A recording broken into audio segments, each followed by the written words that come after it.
Hello everyone, this is the pre-market report video for today 15th December 2023 for the Indian stock market in terms of Nifty and Bank Nifty. In the last pre-market video, we discussed in detail about what Fed chairman spoke dovishly, what evidence he showed to substantiate his claim, and how US market and GIFT Nifty reacted positive to that. So, in line with that, yesterday Nifty opened 180 points gap up and within 45 minutes that 180 points positive becomes 250 points. Then throughout the day it maintained that 250 points and closed around there as well. Thus, Nifty hits at another all-time high value 21,210. Sector-wise, except media, healthcare and consumer durables were down marginally, all other index closed positive. Especially realty, the whole sector up by 3.88% in one single day, and IT stocks comes as near second, increased 3.5%. About institution, again for the fifth consecutive day,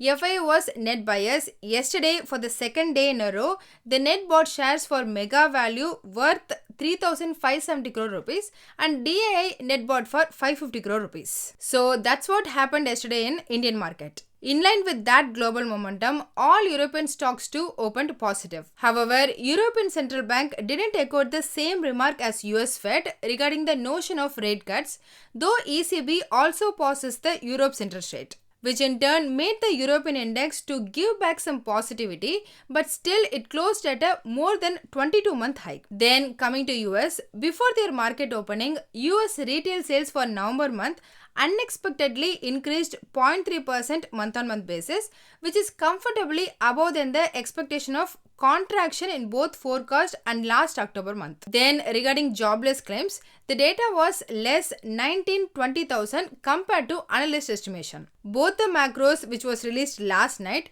showed further evidence of consumer resilience and strong labor market. This, along with the Wednesday's Fed chairman's positive note, made the US market to continue its positive rally. However, in the late afternoon, once the RSI value crosses above 70, moved the S&P 500 into overbought region, which in turn created some profit booking and pushed the index down to the negative region. Still, in the end, it managed to recover and all three US major index closed positive. Dow Jones up by 0.43%, S&P 500 increased 0.26% and Nasdaq added only 0.19%.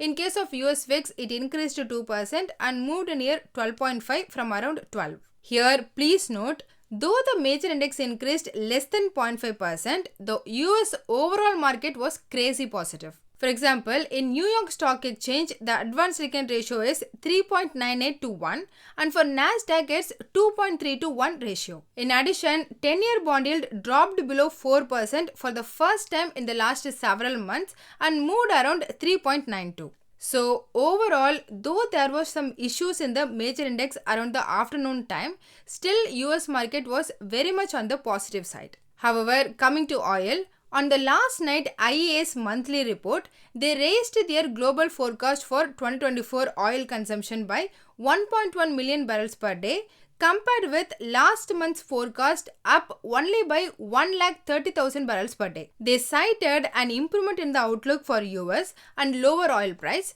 This report made the oil price to increase over 3%. At the time of this video, Brent crude closed at around $76.5 US per barrel and WTI crude trading around $71.5 US per barrel. Regarding Indian ADR, during the US market time, ICICI Bank increased 1.5% positive compared to Wednesday ADR closing. However, for some reason, that entire 1.5% positive was erased and it closed exactly same as Wednesday closing. In comparison, yesterday in Indian market, ICICI Bank increased near 2%.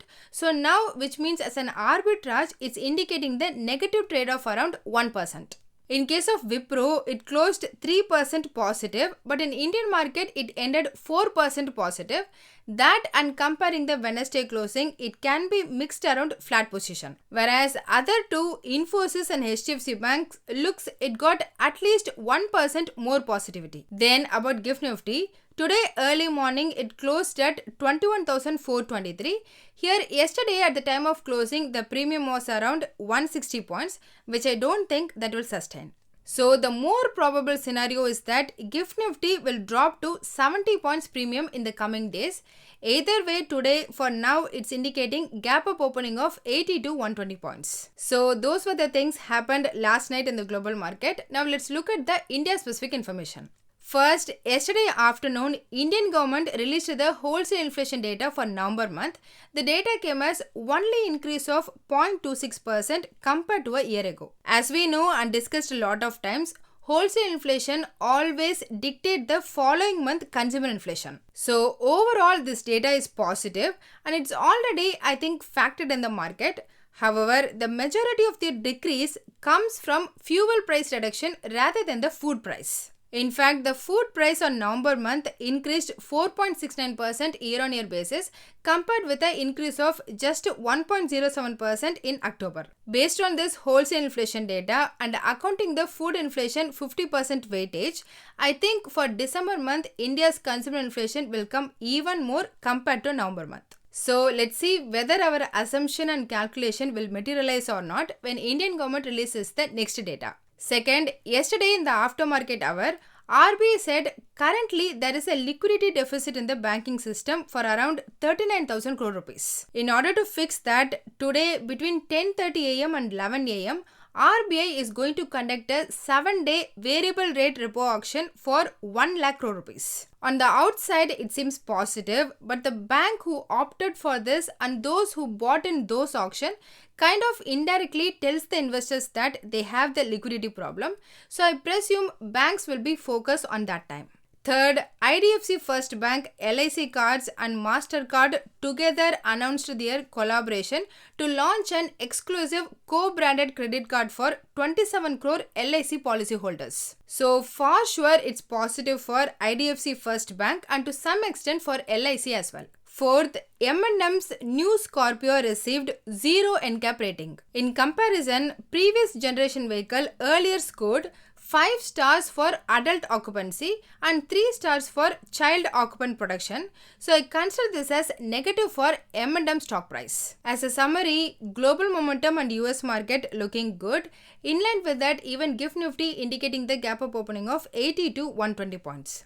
However, not all that positivity was reflecting in ADR and Reliance GDR, which kind of makes me doubt whether it will sustain or not. Moving on, yesterday as per stock open interest, PI Industries, ICICI Prudential Life Insurance, HDFC Life Insurance, Crompton Greaves, Nestle and Abbott India got an increase in open interest along with a negative close indicates the short build-up. On the other hand, SAIL, Manappuram Finance, Apollo Tyres, Exide Industries, Coal India, IndusInd Bank and Emphasis got an increase in open interest with a positive price close indicating long build-up. About the things to look out, early morning before our market opening, China's retail sales, unemployment and industrial growth, all Asia-related important macros are due, so that will set up the Asian stocks momentum. During our market time around 12 to 2:30 pm, Germany's wholesale inflation, Germany's PMI data and Europe's PMI data are scheduled to release. Then in the aftermarket hours around 5 pm, India's bi-weekly bank deposit and loan growth data and at 6 pm, India's trade data are scheduled to release. For US market in the night, their PMI data and their industrial production growth for November month. So these are some of the items we need to keep an eye out today. Coming to technical, yesterday Nifty decisively broke out of a 6-day consolidation phase and closed up 256 points. On the daily chart, it formed a bullish candlestick with strong volumes. Thus, now crucial moving averages and momentum indicators such as RSI and MACD all indicating the positive bias, which reflects the overall strength and resilience of the market. Hence, there is a potential for further upward movement with targets around 21,300 and 21,400.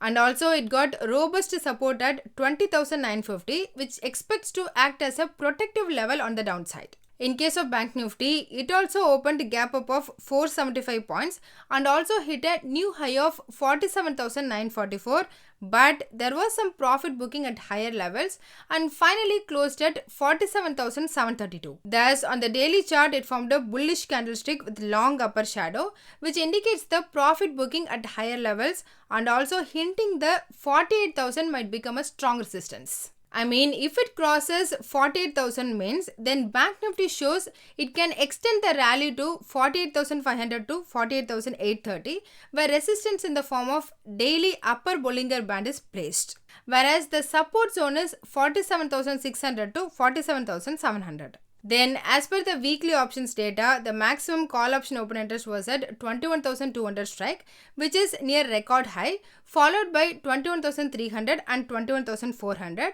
with new call option writing at similar strikes. Thus, from options data for Nifty, 21,300 to 21,400 is likely to be the next key resistance zone. Whereas on the put side, the maximum open interest was at 21,100 strike, followed by 21,000 and 20,800, with new put option writing at 21,100 strike and then 21,000. Hence, the immediate support is at 21,000 to 20,800 zone. So that's all in this video. Hope you all got some useful information.